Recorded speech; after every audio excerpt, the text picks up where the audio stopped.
And we're off. Here we go. Hi, gang. Welcome back.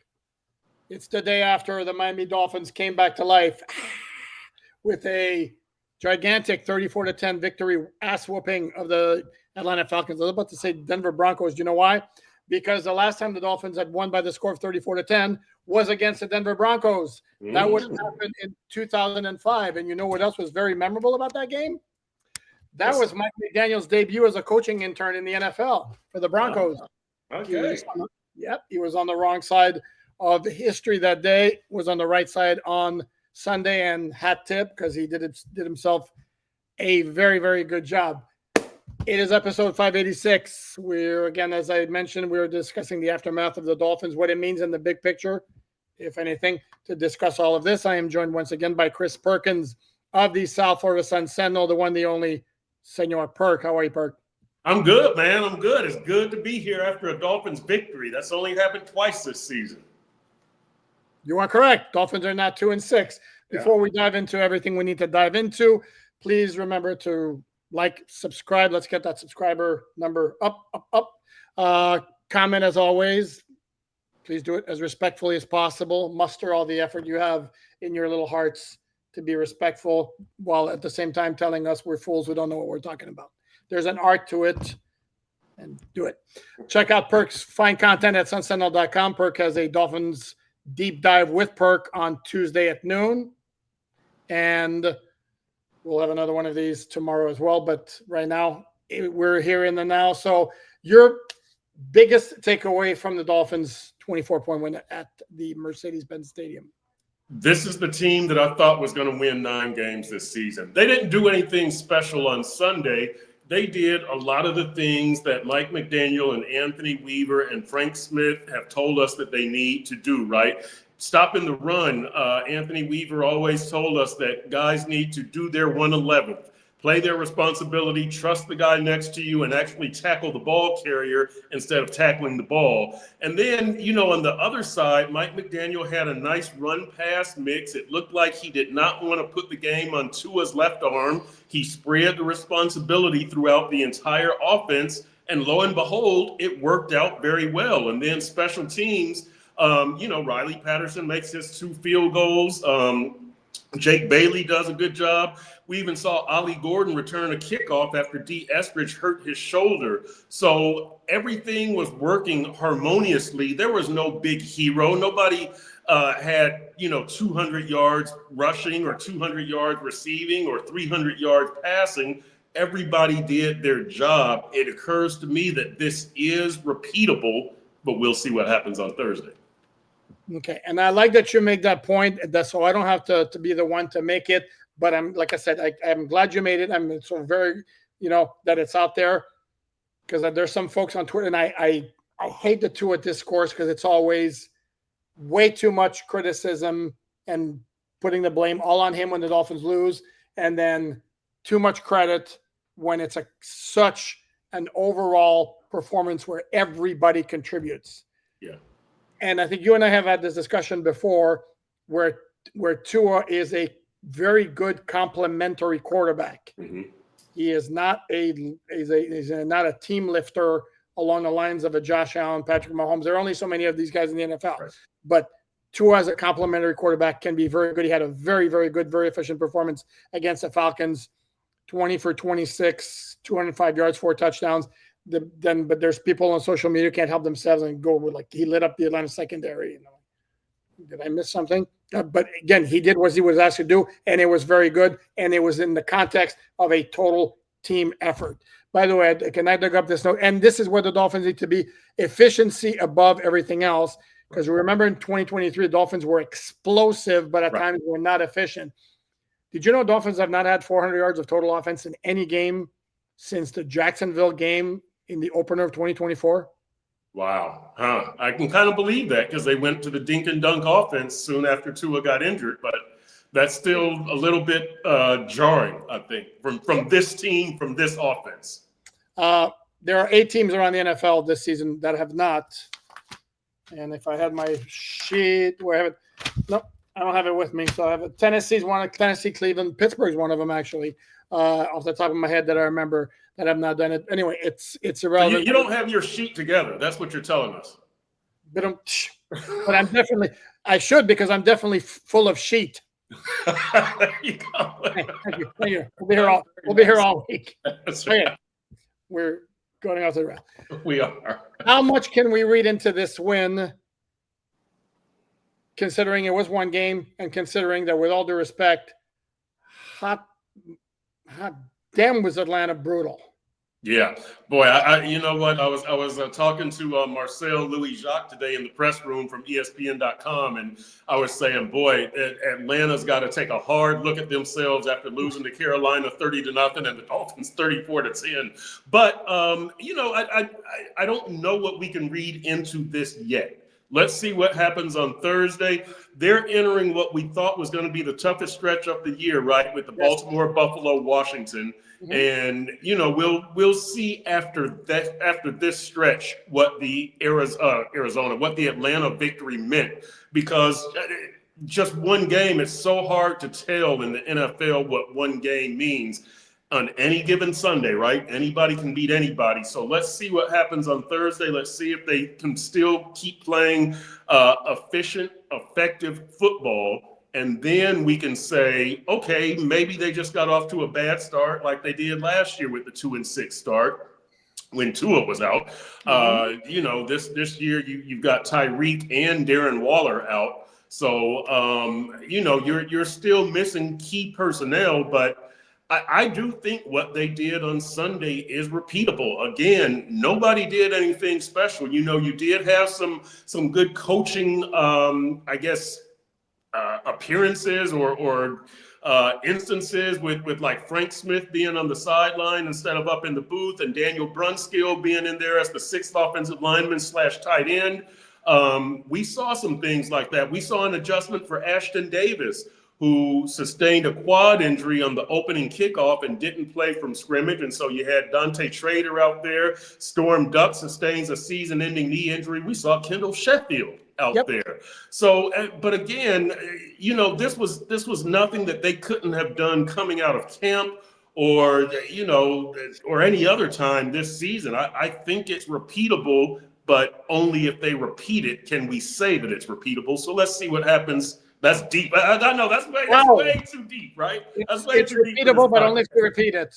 That's right. Exactly. That's deep, man. You can use that in the future if you want. But like one of the dumbest lyrics I've ever. Sorry, I don't mean to cut you off. One of the dumbest lyrics I've ever heard is a song from Van Halen. Only time will tell if we stand the test of time. That's enough. That's okay. It's a good song, but not for the lyrics. Right. I'm sorry, you. So, well, basically, we'll see what happens on Thursday, but I do think that this is potentially a significant victory and potentially a significant showing, but let's see what the coaches do with it. Let's see what the players do with it. Yeah, because the other part of it, and I wrote about this on Miami Dolphins and SI.com, where you can check out all the content for free. Please do so. Visit the second you're done with the podcast, Miami Dolphins on SI.com. And I dove into that aspect of it when one of the points I made is if it was that simple that the Dolphins could duplicate that formula, well, they would have done it already. Right. The game circumstances dictate what you can do. The opponent, obviously, the fact that they never trailed in this game certainly helped. And I certainly would not discount the first drive of the game on defense, because the Dolphins, if you recall, they went 3 and out when they got the ball. Yep. And then they produced a 3 and out. And in fact, 3 of the 4 Atlanta drives in the first half were 3 and outs, which is why I put on social media that, to me, the win started with the defense. The running game and the balance and all that offensively, and the error-free play and Tua's 4 TD passes were all great and all that. To me, that win started with the defense. That was one key series, because the one thing about the Dolphins, particularly heading into this game, is this, to me, was a very fragile team mentally, where they don't overcome adversity very well. There's the woe is me factor, kicks in pretty quickly. So for them to go 3 and out immediately was very good. And props to Anthony Weaver, called a blitz on 3rd down and got – did he call a blitz, or was it Jalen Phillips who got the pressure organically? Regardless, Jalen Pressure got pressure on 3rd down after they stuffed Bijan Robinson, or Bijan. I'm not sure how it's pronounced. I think it's Bijan, on first and second down, and that set the tone. And then started the second half, Dolphins were up 17-3. They get the long DPI, and then at a time when, because tell me you're not thinking the same thing, that if the Falcons go on and score a touchdown there in 17-10, we're going to be like, oh boy, here we go again. Yep. It's Carolina all over again. But no, they got the fumble, and then that was basically the end of Atlanta for this game. So I do think the Dolphins maybe realize without Waller, who now joining Tyreek Hill on the sidelines, they don't have necessarily a lot of explosiveness on offense other than Jalen Waddle, who can take one and make it a big play very quickly. So they have to be very methodical and then, control the clock, convert on the third and short, which they did very well again. And that could be their formula for success, but it doesn't work if the defense doesn't play the way it did yesterday. Yeah, I think the defense definitely started this victory going in the right direction, and the run defense was key, because if Bijan Robinson goes off, then everything that you practiced goes out the window, because you do get that "here we go again" type feeling from the players, not from the fans. And yeah, that iffy strip and the Terrell Dotson recovery, just absolutely a huge play in the game, as far as keeping their spirits up and keeping the belief up that, no, we're on the right track. We can actually do this. On the road, they snapped a 5-game road losing streak. They had lost 7 of their previous 8 road games going back to last season. And so making those plays was definitely the way to get you going in the right direction. But I also like offensively, it seemed like they relied more on tackle football, right? As opposed to the speed, big play. If I'm not mistaken, the Waddle 43-yard touchdown reception was by far the biggest play. I think the next biggest was maybe a 20-yard gain. Was that Ali Gordon's 22? So, yeah, okay. And then maybe Ollie's was the third. But, yeah, they don't need to rely on the big play to win. And I hope that's one of the things that was driven home to the offense, the coaches and the players, that you don't need the big play. You just need to be effective at what you can do, and then the victory will come. But don't, and I didn't think they tried to force the big play yesterday. That's another thing. So there's a lot of stuff to like from what we saw offensively and defensively. Correct. It's a very good point that you made, that they didn't try to force anything. Yeah. Here's the other part of it, though, and this is why it is repeatable, but it's not as easy as saying, see, the formula's right there. Right. Because when you play the way the Dolphins played, because again, I said this, and I don't know if I got pushback or whatever, as good as the running game was, they averaged 3.8 yards per carry. Right. Which is not good. That's below average. Right. The thing is, they have volume, and part of the reason they had volume, and this is the key right here, is they were very, very few negative plays on offense. You didn't have one holding penalty. Those are killers for when you're operating like that with small gains at a time. You get a holding penalty, and all of a sudden it's 1st and 20. Good luck. Or they had 3 offensive penalties. All of them were for 5 yards. There was 2 false starts on Patrick Paul and illegal formation on Larry Borum. There was 1 sack, and guess what? That killed a drive. That was at the end of the first drive. Yep. And outside of that, you did not have the negative plays. And this is why, yes, it's repeatable, but it takes a lot of execution to where you do not have those negative plays that put you, God, here comes the cliche, behind the sticks. That's it. That's it. Hey, and you know what, Poop? The other thing is the situational football was really good. When you look at the runs on 3rd down, you look at the defense on 3rd down, you look at the red zone defense. Situational football is a lot of what this team has failed at in the McDaniel era, and it was crisp yesterday. They were on those situations, especially 3rd down on both sides of the ball. I don't know the numbers off the top of my head. I'm pretty sure Atlanta was 2 for 11 on 3rd downs. I can't remember what the Dolphins were, but yeah, Ali Gordon. Okay, yeah, there you go. So yeah, they kept the drives going, and they didn't allow Atlanta to keep their drives going. Situational football. When you get down in the red zone, you're efficient. When you have 3rd downs, you don't turn a 3rd and 1 into a 3rd and 6 because of a false start or anything like that. The situational football was on point. No, without question. And the ability of the defense to shut down Atlanta. Again, part of it, we're going to have to point it out. Sorry, but Atlanta's offense was booty cheeks. Yeah. Sorry, Omar. It's crazy. It's cool sometimes. Send them a check. Yeah, you're good. Kirk Cousins did not play one down in the preseason. Weird.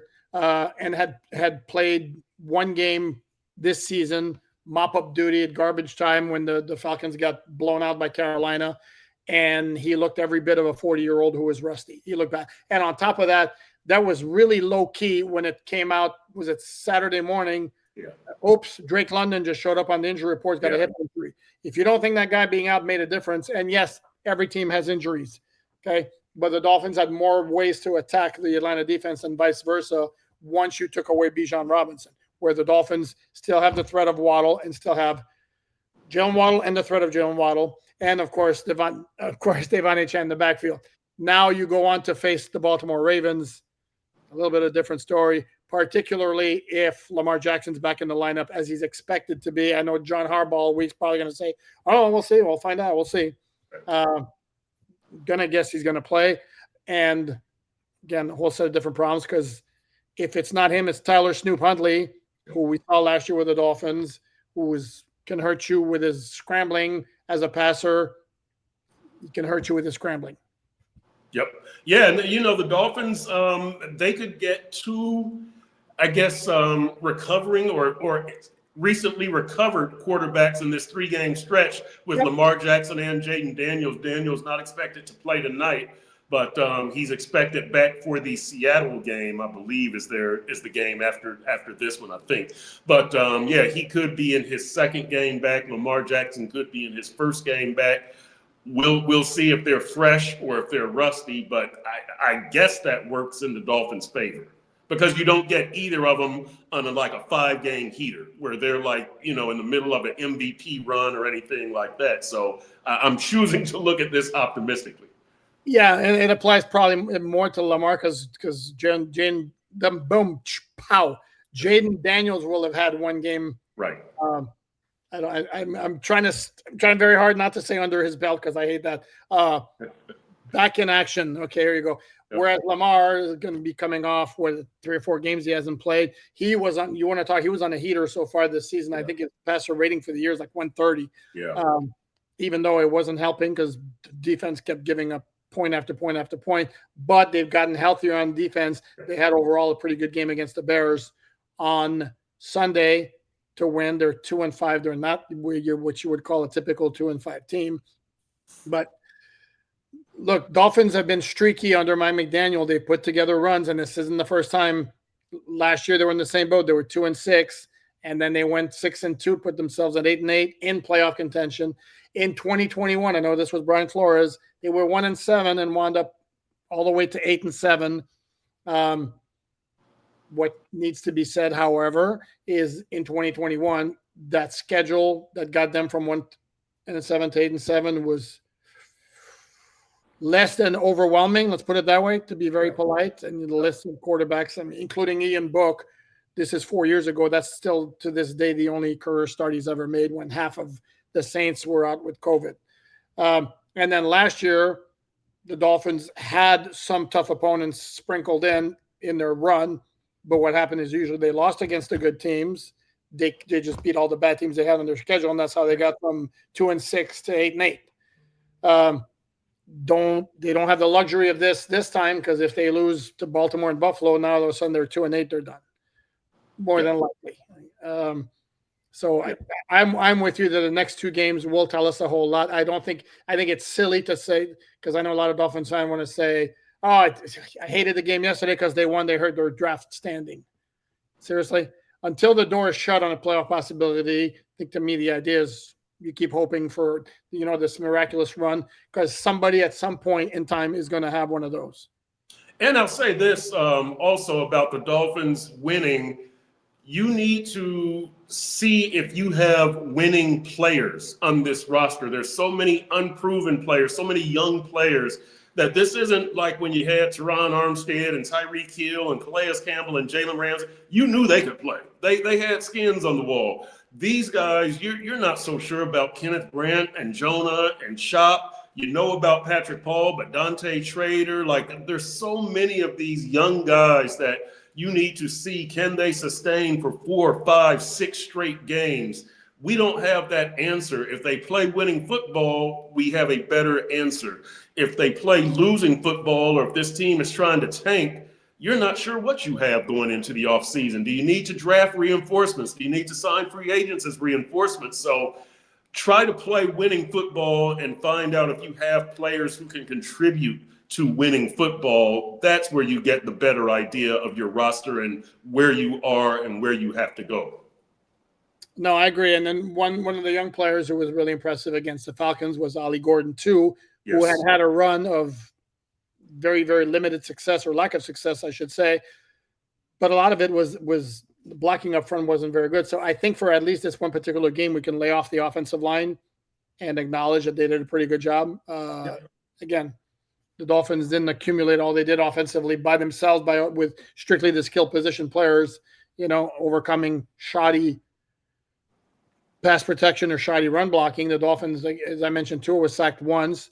I think the running backs were dropped for losses, I think, on 3 runs. I don't recall them off the top of my head, but I would say overall the run blocking was pretty good, was very consistent. So that certainly was a positive. I like the idea of having Daniel Brunskill as a 6th offensive lineman. It's about time. It's not, and we have been clamoring for that, more specifically in short yardage situations, which has not been an issue at all this season. Dolphins have been really, really good, like on 3rd and 1, 3rd and 2. Been very, very good, but this was a good move to insert him. Particularly Julian Hill was out. Yes. You're short at wide receiver, so why not? Makes perfect sense. You know what? And on my stock down today on my Dolphins report card, every category got A's. The stock up was run defense and Anthony Weaver. Okay. The stock down, which I was probably a little too harsh, I gave it to the reserve tight ends. And what I said was, this is probably being a little too harsh because reserves are reserves for a reason. And when you're down Darren Waller and Julian Hill, and you have to rely on Tanner Conner and Hayden Rucci and Greg Dulcich, well, you get what you pay for. But the fact that Daniel Brunskill did their job better than they could, I think kind of reflects poorly on them. But blocking, sure, he's going to do it better. He's an offensive lineman. But these are blocking tight ends. It's not like you're asking Waller to block. But I might have been too harsh on them. But here's my question to you. The Brunskill appearance, is that opponent specific, or do you think they discovered something and we could see that for the next 2 or 3 games? I don't know that answer. No, I don't. But make sure I don't forget to answer, because I want to bring this up too, because we're talking about tight ends, and I've been on this kick as I watch Oronde Gadsden too keep putting up numbers. And then last night we're just watching Tyler Kraft go nuts, who's a guy I really liked coming into the draft, and realized he was drafted early in the 3rd round in 2023. I don't know, some maybe 20 picks after the Dolphins took Cam Smith. Okay, anyway, back to your question. I do think the Dolphins will incorporate it. I would be surprised if it was to the same degree that they used it against the Falcons. And as I think, was it McDaniel who mentioned it, or was it Brunskill himself today during their media sessions, that if nothing else, you have given opponents something else to game plan for, be prepared. So that in itself is something accomplished. Yeah, again, it depends. Game circumstances will dictate it. If the Dolphins fall behind and they can't they can't go to the running game as much as consistently early on as they did against Atlanta, then obviously it wouldn't be used as often. But he wound up playing 22 snaps. Some of those were at the end of the game when the Dolphins were pulled out a lot of their starters. They kept Larry Borum and Jonas Savaiinaea on the offensive line, but for the last, I think it was 7 snaps, you had Keon Smith in there, you had Kendall Lamb in there, and you had Daniel Brunskill. So he wound up playing 22 snaps total. I would be very surprised if he were to match that number against Baltimore, but I would suspect he'd play, I don't know, 10, 12 maybe. Yeah, he did. He did a very good job. He showed me some good athleticism out there, which probably sounds strange for a sixth offensive lineman, but this is I mean, Mike McDaniel said this was his sixth starting position in the NFL, so he started all 5 offensive line positions. So I guess that should have been a tip to me that the guy has got some athleticism to him. But he was pretty nimble. He was pretty agile. I like the way that he was able to move his feet and get out there and show me some stuff. So hopefully it's something that will reappear this season, because I do think that it was a key to run game success. Sounds like a challenge for Liam Eichenberg to play a sixth offensive position, or start at a sixth offensive position, because right now he's at 5 as well. And segue here, children. Speaking of Liam, he remains on PUP and will stay that way this week. And the same goes for the 5 guys on IR: Jason Sanders, Andrew Meyer, Austin Jackson. 4 guys on IR. Sorry, Jason Sanders, Andrew Meyer, James Daniels, Austin Jackson. Not ready this week. We knew this was coming if they weren't going to be ready for the Atlanta game. This is a short week. It was no practice Monday, walk through Tuesday, probably very light practice Wednesday. This is not a week where you return if you haven't been playing. It's also a week that makes it complicated for injured players in terms of, being able to bounce back. And this is where we mentioned, you've already mentioned, like this, you already mentioned Storm Duck out for the year. I went and watched the All-22 to find out what happened to him, because I never saw it. And I want to talk about a rough year, because he started in training camp, performed really, really well. Dude, you're in the starting lineup, ankle injury against the Colts, misses 6 games, finally back in the lineup, and there he is. It's in the 4th quarter. He's covering Hodge on the outside, and he's just backpedaling, running, and all of a sudden his right knee just kind of gives, and he goes down immediately, holding his right knee. And Mike McDaniel confirmed Monday that he's done for the year. So I don't know if it's an ACL. I would imagine that's what it is. By the way, somebody else on the injured reserve is Jason Marshall Jr. And so, yeah, he could, with Storm out, he could be called upon, or could have been called upon. But Mike McDaniel indicates none of those guys on IR are ready to come off. So Kendall Sheffield got in there and played some snaps. Yeah, he was re-signed on October 18th. So I would guess if they need another cornerback, that it would be Kendall Sheffield. But doesn't sound like Jason Marshall Jr. is ready to come off injured reserve. So got to make some adjustments. Correct. And Kendall Sheffield's been elevated from the practice squad each of the past 2 games. Yep. Wouldn't surprise me if he wound up being signed to the 53 if Marshall indeed's not ready, and then you put Duck on IR. There's some safety issues as well. As you mentioned, Ashton Davis was injured on the first punt, actually. Dolphins went 3 and out. He was covering the punt, and then you watch him. He's grabbing his right thigh, and then he's motioning to the sideline, like, get somebody, because he was going to start on defense. And it was like, no, I need a sub. Ify Melifonwu wound up playing. He sustained a hand injury in the 3rd quarter, came back, and then Minka sustained a thumb injury late in the 4th quarter, and he did not finish the game. But Mike McDaniel said Monday that he could have gone back had the outcome not been in doubt. And as I wrote on MiamiDolphinsInside.com, what in the triple hell is Minka Fitzpatrick doing on the field in a 34-3 game with 7 minutes left? I'm sorry. Make it make sense. I don't know if maybe they didn't trust the reserves. When you're without Ashton, Dante Trader has got the shoulder injury. I saw that he's still wearing the harness. 34-3. No, I know. I'm just saying that, maybe it's at the point where you just don't trust them. But I know I get your point. This goes back to Bradley Chubb and Thank you. Yeah, other things that we have seen during the McDaniel era. But I'm offering you an explanation. But I would, everybody can't come out of the game. As coaches will always tell you when they're trying to defend themselves in this situation.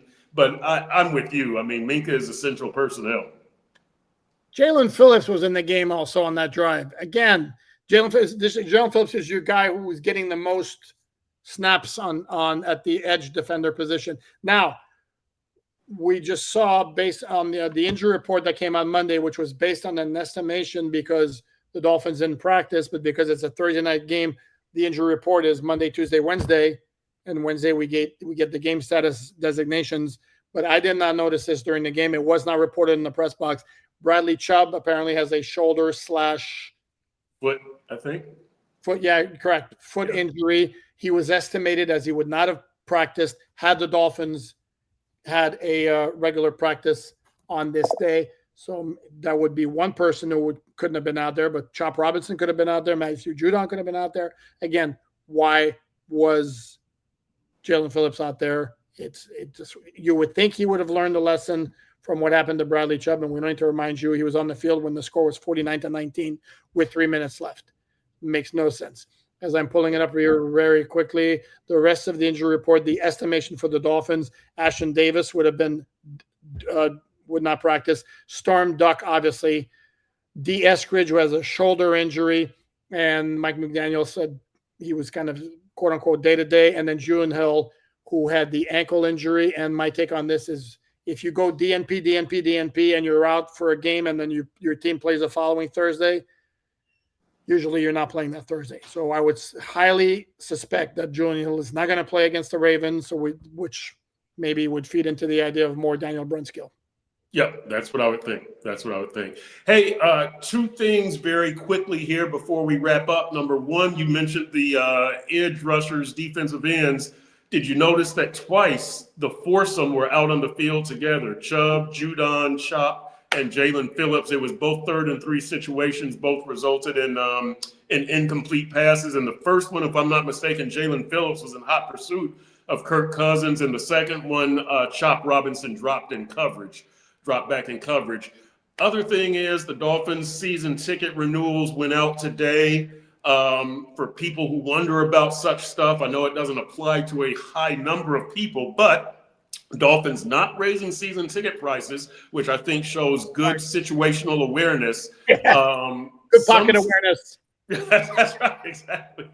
A very small number of season tickets will actually decrease, and then some of the people in the club seating will get a $250 food and beverage credit, which isn't that much. It's like, what, $10 a game, $12 per home game, but it's good situational awareness from Steve Ross. I like to see that from the Dolphins, so, Yeah, it's a nice goodwill gesture to show your fans you actually appreciate them, right, regardless of the amount and all that. That's kind of beside the point here. So, as we mentioned, it's going to be a very light schedule in terms of practice this week. In terms of what the Dolphins are going to do, it's a compressed schedule.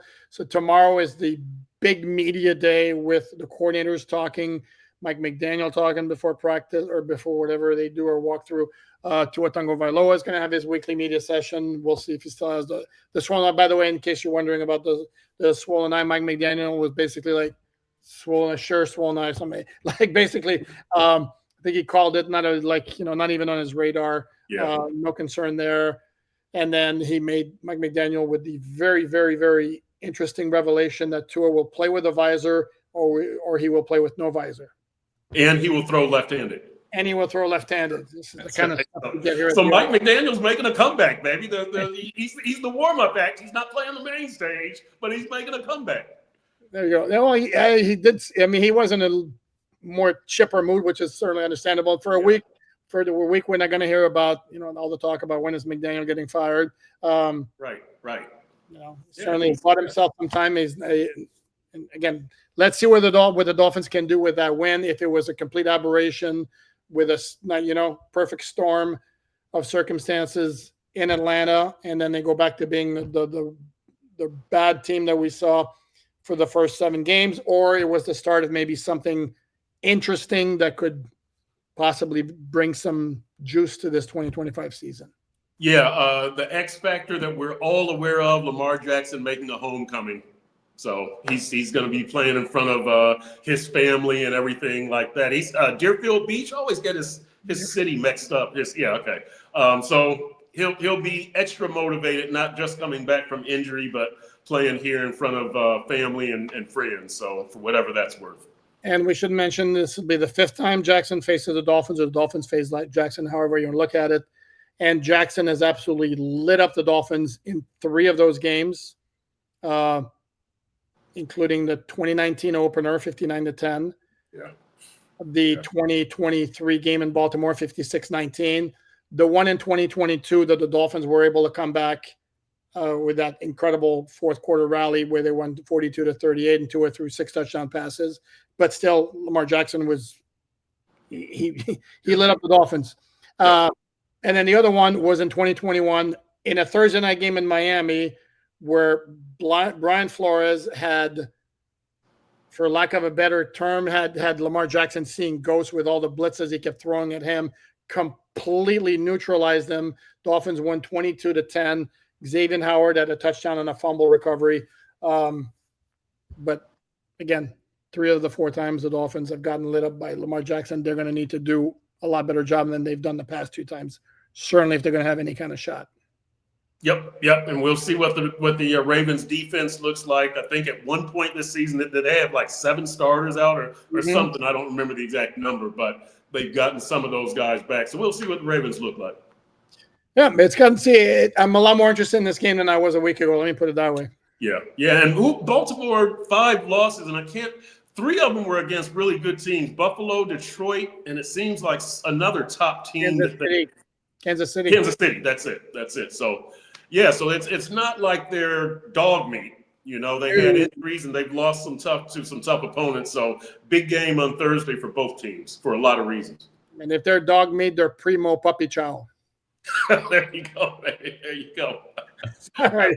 On that silly note, we're going to wrap it up. He is Chris Perkins from the South Florida Sun Sentinel. Catch his fine work at sunsentinel.com. Also, check out the Dolphins Deep Dive with Perk, scheduled for Tuesday at noon. Check out the free written content at Miami Dolphins on si.com.